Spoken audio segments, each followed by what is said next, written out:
Did you know there were once beers so beloved that they became part of the national rhythm, and then they just disappeared? They weren't just drinks, they were milestones. The after-work pint, the Saturday shed beer, the quiet clink of glasses that marked the end of a long week. And when they vanished, something bigger went with them. Tonight, we're digging up 5 legendary British beers that faded from our taps, the strange stories behind their downfall, and what their disappearance says about how Britain itself has changed. In Sheffield, Stone's Bitter wasn't just beer, it was identity. Born in the Cannon Brewery in 1948, Stone's was created for the working man, the miners, the steelworkers, the blokes who came home with soot on their faces and calluses on their palms. It was golden, dry, and clean, with just enough bite to wash the dust off your day.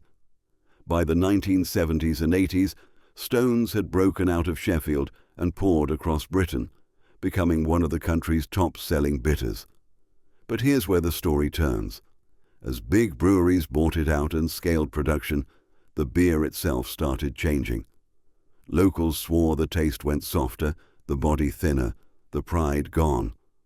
In 1999, the Cannon Brewery closed, a shock that hit Sheffield like a punch to the gut. By 2011, the original cask version was discontinued completely. What's left today is just a pale echo in cans, sold mostly on name alone. And here's the twist most people never hear. Behind the scenes, long-time Cannon employees said they weren't just angry about the closure, they were heartbroken. One former brewer told a local paper it felt like burying an old mate. If you remember seeing Stone's on every bar in the north, hit like, subscribe, and tell us in the comments what your first pint of it tasted like, because your stories keep this history alive. If the 70s had a soundtrack, Double Diamond was playing on repeat. Double Diamond Works Wonders wasn't just a slogan, it was an anthem. This beer started quietly in Burton-upon-Trent, but its rise was anything but quiet.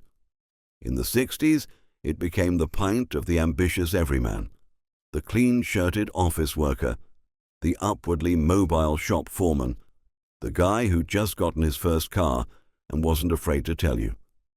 It had a smooth, slightly buttery taste, low bitterness, and a polished amber glow that felt modern. Adverts showed it being poured at business luncheons, swanky bars, and suburban lounges, making it seem like more than just a drink. It was a badge of arrival. But there's a bit of forgotten drama here. By the late 70s, critics began whispering that Double Diamond's meteoric rise had less to do with its taste and more to do with massive advertising budgets and exclusive deals locking out competitors. That didn't matter to its fans until the 80s, when lagers exploded and suddenly Double Diamond felt old overnight. By the 2000s, it had slipped away almost completely. There was even a short-lived attempt to revive it in 2025 by a small craft outfit, but the modern version had none of the swagger or subtle bite of the original. To this day, though, that jingle echoes in pub-goers' memories like the last song from the jukebox at closing time. Down in Horsham, King and Barnes Old Ale was something else entirely, slower, richer, and more personal. It wasn't about flash or ambition, it was about home. Dark chestnut in color, with notes of treacle, toasted malt, and gentle roast bitterness, it poured like velvet and wrapped you up like a wool blanket by the fire. This was a pint for quiet corners, for log fires, pork pies, and stories that drifted on for hours. King and Barnes had been family-run since the 1800s and treated brewing more like craft than commerce. The Old Ale was their crown jewel, a beer locals described as like a warm hug in a glass. And then, almost overnight, it was gone. In 2000, the brewery was sold to Hall and Woodhouse, and the Horsham site was closed. locals were stunned. Some even staged small protests, holding up empty pint glasses outside the shuttered gates. It wasn't just losing a drink. It was losing the smell of malt that floated through the town on brewing days, the sight of dray horses delivering casks, the friendly nods between regulars in the snug. The name survived for a while on different beers brewed elsewhere, but Horsham locals said they could taste the difference instantly. Even today, mention King and Barnes to someone who grew up in Sussex or Surrey, and you might see their eyes soften with a smile tinged in sadness. Then there was Watney's Red Barrel, the beer that changed everything and then became the enemy. Launched in the 1930s and rocketing to fame in the 60s, Red Barrel was one of the first British beers to be pasteurized and kegged, which meant it could travel anywhere and last longer. This made it revolutionary. Suddenly, pubs across Britain could pour the same beer, exactly the same way with no fuss. It tasted mild, malty, and slightly sweet, inoffensive and comforting, if not exciting. Its Red Barrel logo became as familiar as road signs, but its success also triggered the first organized beer rebellion. By 1971, traditionalists were furious. They said Red Barrel was soulless, over-processed, and killing local ale traditions. That year, they formed CAMRA, the Campaign for Real Ale. Specific pubs began proudly advertising, "No Red Barrel here." In just a few years, the mighty Watney's name turned toxic. By the late 70s, it was replaced by Watney's Special in a desperate attempt to win people back. It didn't work. Behind the scenes, brewery insiders later revealed something wild.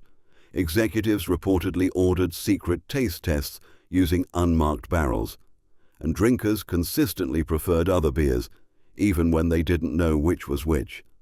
That revelation was the death knell. By the early 80s, Red Barrel had vanished from the nation's pubs, its reign ending with barely a whimper. Yet for many, the sight of that Red Barrel still sparks memories of smoky halls, vinyl booths, and fluorescent lights glinting off half-empty pint glasses. If Watney's was a headline act, Whitbread Pale Ale was the quiet heartbeat of daily British life. It was never flashy, and that was the point. Light, golden in color with a crisp, mildly malty flavor and just enough bitterness to keep it interesting, it was what you'd now call a session beer. It showed up everywhere. On shop shelves in corner pubs, on the table at weddings and family lunches, in the factory canteen on a Friday. It was the Saturday afternoon garden shed beer, the quiet pint with your dad after mowing the lawn.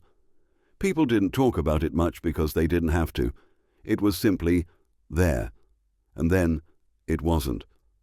As the 80s rolled on, drinking culture shifted fast. Lagers were exploding. Craft brews were rising. Whitbread itself got swept up in industry mergers. And one day, the pale ale just quietly stopped appearing. No announcement, no last call. It simply slipped away, almost unnoticed, until people realized they missed it. To this day, ask anyone who remembers it, and they'll get that same faraway smile. Because some beers don't need to make a scene. They just quietly become part of your life, until their absence leaves a silence you didn't expect.